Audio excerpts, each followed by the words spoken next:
إن الحمد لله نحمده ونستعينه ونستغفره ونعوذ بالله من شرور أنفسنا ومن سيئات أعمالنا من يهده الله فلا مضل له ومن يضلل فلا هادي له أشهد أن لا إله إلا الله وحده لا شريك له وأشهد أن محمدا عبده ورسوله لا نبي بعده اللهم صل وسلم وبارك على سيدنا ومولانا محمد وعلى آله وأصحابه ومن تبعهم بإحسان إلى يوم الدين أما بعد فيا عباد الله أوصيكم ونفسي بتقوى الله فقد فاز المتقون قال الله تعالى في القرآن العظيم أعوذ بالله من الشيطان الرجيم يا أيها الذين آمنوا اتقوا الله حق تقاته ولا تموتن إلا وأنتم مسلمون وقال تعالى في آية أخرى يا أيها الذين آمنوا اتقوا الله وقولوا قولا سديدا يصلح لكم أعمالكم ويغفر لكم ذنوبكم ومن يطع الله ورسوله فقد فاز فوزا عظيما صدق الله العظيم. Kaum muslimin sidang jamaah Jumat yang dimuliakan Allah, bersyukur kita kepada Allah atas segala nikmat, atas segala rahmat, atas segala karunia. Mulai sejak kita berada dalam perut ibu kita sampai detik ini, nikmat-nikmat itu tak pernah lepas Allah berikan kepada kita. Bersyukur dengan ucapan alhamdulillahirabbil alamin, bersyukur pula dengan perbuatan kita. Kita laksanakan apa yang Allah perintahkan, kita jauhi apa yang Allah larang. Di hari Jumat yang mulia, mari kita perbanyak bersolawat kepada baginda Nabi. Allahumma salli ala Sayyidina Muhammad wa ala ali Sayyidina Muhammad. Assalamu alayka ya Rasulullah. Jamaah Jumat yang dimuliakan Allah, sekarang ini kita sedang berada di era globalisasi. Zamannya teknologi, semuanya serba canggih. Apapun informasi bisa dicari, semua ada di ujung jari. Apa yang terjadi saat ini di benua Eropa sana atau di belahan bumi manapun juga, kita yang ada di sini pun bisa tahu. Kita bisa langsung menyaksikannya. Kecanggihan teknologi informasi yang luar biasa ini, di satu sisi dia bisa mendatangkan kebaikan, tapi di sisi lain dia pula bisa mendatangkan keburukan, terutama bagi anak cucu generasi kita yang akan datang. Bayangkan, semua informasi tanpa batas ini bisa diakses siapa saja, bisa sampai kepada anak-anak kita, dilihat oleh matanya, didengar oleh telinganya, dibacanya, lalu masuk ke dalam otaknya. Kalau informasi yang sampai itu yang positif, yang baik, alhamdulillah. Kalau yang dia baca itu berita-berita Islam, kalau yang dia tonton itu kajian-kajian agama, kalau yang dia follow akun-akun tokoh-tokoh agama, atau kalau dia pakai untuk belajar, dia pakai untuk mengembangkan bakatnya, alhamdulillah. Tapi kalau ternyata yang sampai kepada anak-anak kita itu lebih banyak yang negatifnya, lebih banyak yang buruknya saja, maka itu pun akan masuk ke dalam otaknya, akan mempengaruhi pikiran dan tingkah lakunya. Bagaimana kalau ternyata yang dia baca itu adalah tulisan-tulisan, pemikiran-pemikiran, ceramah-ceramah dari orang-orang sekuler yang memisahkan antara agama dengan hidup di dunia ini. Beragama itu hanya ritual saja, beragama hanya ketika dalam masjid saja. Kalau masuk ke dalam masjid, sholat, tutup aurat, lalu keluar dari masjid ini kembali buka aurat. Jadi orang baiknya ketika di tanah suci, ketika naik haji dan umroh saja, pulang ke tanah air, masuk kantor, kembali ke jabatannya, kembali korupsi. Agama-agama, masalah ekonomi beda lagi. Maka riba tak masalah. Memisahkan antara agama dengan kehidupan dunia. Orang-orang sekuler bisa masuk ke dalam otak anak-anak kita. Bagaimana pula kalau ternyata yang jadi idola mereka ini tokoh-tokoh liberal yang menyatakan bahwa semua agama ini sama, semua agama ini benar, boleh saja beribadah di satu tempat, beribadah bersama-sama dengan dalih toleransi. Pemikiran orang-orang liberal bisa masuk ke dalam otak anak-anak kita. Bagaimana pula kalau ternyata yang dia ikuti itu adalah ajaran sesat, aliran-aliran sesat. Kalau sudah berbaiat kepada guru, maka solat tak perlu lagi, puasa tak perlu lagi. Antara laki-laki dan perempuan saling melihat aurat tak masalah, saling bersentuhan tak masalah. Kalau sudah dalam satu majlis, aliran sesat. Betapa banyak hari ini aliran-aliran sesat di tengah-tengah masyarakat kita. Bagaimana pula kalau ternyata yang dia lihat itu adalah konten-konten porno yang akan merusak mental dan otaknya. Bagaimana kalau ternyata dia sudah kecanduan judi online? Kalau dulu orang main judi di sudut-sudut kampung, di tepi-tepi sungai, di tempat-tempat yang sepi, masih ada malunya kalau dilihat orang, masih ada takutnya. Orang masih bisa menegur, polisi masih bisa membubarkan, menangkap. Tapi hari ini orang main judi di dalam kamarnya masing-masing, orang main judi di rumahnya masing-masing, di kafe-kafe, di tempat-tempat nongkrong. Tak ada takutnya, tak ada malunya, santai saja. Karena menyamar sebagai game, jadi biasa saja.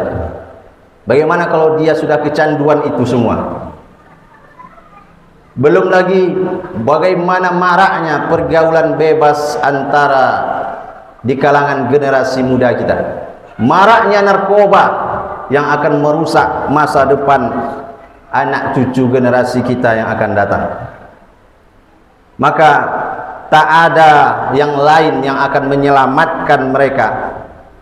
Tak ada yang lain yang akan menuntun mereka dalam menjalani hidup di masa yang akan datang kecuali dengan bekal iman yang kuat dan ilmu agama yang cukup. Semua tantangan yang tadi itu masih lagi di masa kita hidup sekarang ini. Bayangkan bagaimana nanti di masa anak cucu kita, 10 tahun, 20 tahun, 30 tahun yang akan datang. Maka bagaimana lagi luar biasa tantangan yang akan mereka hadapi. Maka tak ada jalan lain yang bisa menyelamatkan mereka melainkan bekal iman dan bekal agama yang cukup. Kalau bukan kita yang memikirkan ini sebagai orang tua, maka siapa lagi? Maka Allah berfirman dalam Al-Quran, Ya ayyuhalladzina amanu qu anfusakum wa ahlikum nara. Wahai orang yang beriman, jaga dirimu, jaga juga keluargamu dari api neraka. Tugas orang tua, terutama kepala keluarga kita, bukan hanya mencukupkan nafkah bagi keluarganya saja, tapi yang lebih besar lagi adalah menjaga iman mereka supaya mereka selamat dari neraka. Karena anak, istri, keluarga adalah amanah. Kullukum ra'in wa kullukum mas'ulu an ra'iyatih. Setiap kamu adalah pemimpin dan setiap pemimpin akan ditanya tentang apa yang dipimpinnya. Seorang suami, seorang ayah, seorang kepala keluarga akan ditanya dia tentang istrinya, akan ditanya tentang anak-anaknya. Jamaah Jumat yang dimuliakan Allah, maka salah satu cara terbaik untuk menyelamatkan anak-anak kita di tengah zaman yang edan ini adalah dengan membekali mereka dengan pendidikan agama sejak dini. Masukkanlah mereka ke sekolah-sekolah agama, mulai dari TK-nya TK Islam, masuk SD Islam. Kalaupun masuk SD negeri boleh, tak apa-apa, tapi siangnya ditambah dengan MDA, malamnya diantarkan dia ke tempat guru ngaji. Karena di usia inilah pondasi agama itu mulai dibangun. Di usia inilah mereka mulai belajar sholat. Sebelum mereka balik, mereka sudah belajar sholat, pandai sholat, menghafal Al-Fatihah, menghafal ayat-ayat pendek, menghafal doa-doa. Maka tamat mereka SD, hafal mereka juz 30, pandai mereka mengaji. Sudah mau mereka sholat, senang hati kita. Tamat SD, masukkan yang paling bagus, pondok pesantren. Karena banyak pelajaran agamanya, lengkap pelajaran agamanya. Anak itu nanti fokus dia belajarkan, dia tinggal di asrama, tak boleh main HP, jauh dari hal-hal tren yang bisa merusak akhlak. Masukkan ke pondok pesantren. Tapi pondok pesantren rata-rata mahal biayanya. Biaya bulanan, biaya masuk, biaya makan, biaya asrama. Maka kalau masih bisa kita sakit-sakitkan, masih bisa kita paksa-paksakan, walaupun harus kita menahan-nahan selera, walaupun kita harus menahan-nahan, mengurang-urangi hobi kita, harus menekan pengeluaran kita, kalau masih bisa kita lakukanlah demi keselamatan masa depan anak kita. Anggaplah itu semua sebagai investasi akhirat kita. Jangan anggap itu sebagai pengeluaran yang habis begitu saja, tapi anggap itu sebagai investasi, tabungan pahala bagi kita. Karena Nabi bersabda, "Iza matal insan inqata'a amaluhu illa min salasah." Kalau manusia itu mati, maka terputus amalnya, tak ada lagi yang bisa mendatangkan pahala kecuali 3. Min shadaqatin jariyah, aw ilmin yuntafa'u bihi, wa waladin sholihi yad'u lahu. Salah satu dari yang 3 itu adalah anak yang soleh. Ketika jasad terbujur kaku tak bernyawa, di saat badan hanyalah sebujur bangkai tak berharga, di saat tak ada siapapun yang bisa menolong kita, maka yang bisa diharapkan adalah anak-anak yang kita tinggalkan itu. Kalau dulu dia kita berikan pendidikan agama yang baik, kita bekali dengan agama yang baik, maka dia akan ikut memandikan kita, dia akan ikut menyolatkan kita, bahkan dia yang akan menjadi imamnya, dia yang akan ikut mengantarkan kita, meletakkan kita dalam liang lahat itu, dia yang akan membacakan Yasin, tahtim, tahlil, bukan orang lain. Di setiap solatnya dia akan selalu berdoa, Rabbi firli wali walidayya warhamhuma kama rabbayani shaghira. Maka itu akan mengalir kepada orang tuanya seperti air yang sejuk membasahi tenggorokan yang kering. Setiap kali dia baca Quran, setiap kali dia solat, setiap kali dia berzikir, setiap kali dia bersedekah, setiap kali dia beramal soleh, maka semua pahala itu pun juga akan mengalir kepada kedua orang tuanya. Walaupun tanpa dia niatkan, tetap juga akan mengalir itu sebagai pahala sampai kiamat tiba. Begitulah kalau yang kita tinggalkan anak-anak yang soleh. Dari mana datangnya anak yang soleh? Salah satunya pendidikan agama. Maka kalau masih bisa disakit-sakitkan demi anak bisa masuk pondok pesantren, lakukanlah. Tapi kalaupun memang tak sanggup, memang sulit, tak mungkin, maka masukkanlah dia ke madrasah, madrasah sanawiyah, madrasah aliyah. Karena di situ lebih banyak juga pelajaran agamanya dibandingkan dengan sekolah umum. Ada mereka belajar bahasa Arab, belajar fikih, belajar Al-Quran hadis, belajar sejarah Islam, belajar akidah akhlak. Kita bukan sedang menjatuhkan sekolah umum, tapi kenyataannya pada hari ini pelajaran agama di sekolah umum itu hanya 3 jam pelajaran saja dalam satu pekan. Hanya 3 jam pelajaran dalam satu pekan. Apalah yang dapat oleh anak-anak kita itu? Harus dipelajari semuanya dalam waktu yang singkat. Mungkin ada juga yang akan berkomentar, anak-anak yang sekolah di agama itu pun juga nakal-nakal juga, tak baik juga mereka. Kalau masalah nakal, maka di setiap sekolah pun pasti ada anak yang nakal. Kalau itu yang kita lihat, tapi perhatikanlah, cobalah lihat, pasti lebih banyak yang baiknya. Pasti lebih banyak yang baiknya. Kalau mau kita balik logika berpikir itu bisa juga. Sedangkan sudah sekolah di agama saja tetap juga nakal, apalagi kalau dia sekolah di sekolah umum. Begitu kalau kita balik cara logika berpikirnya, maka tak ada yang bisa menyelamatkan melainkan pendidikan agama. Jamaah Jumat yang dimuliakan Allah Subhanahu wa taala. Maka selamatkanlah anak-anak kita dengan memasukkan mereka ke sekolah-sekolah agama. Namun tentu saja tak cukup hanya dengan pendidikan, karena itu adalah faktor eksternal, faktor dari luar. Hanya salah satu yang mendukung keberhasilan anak menjadi anak yang soleh.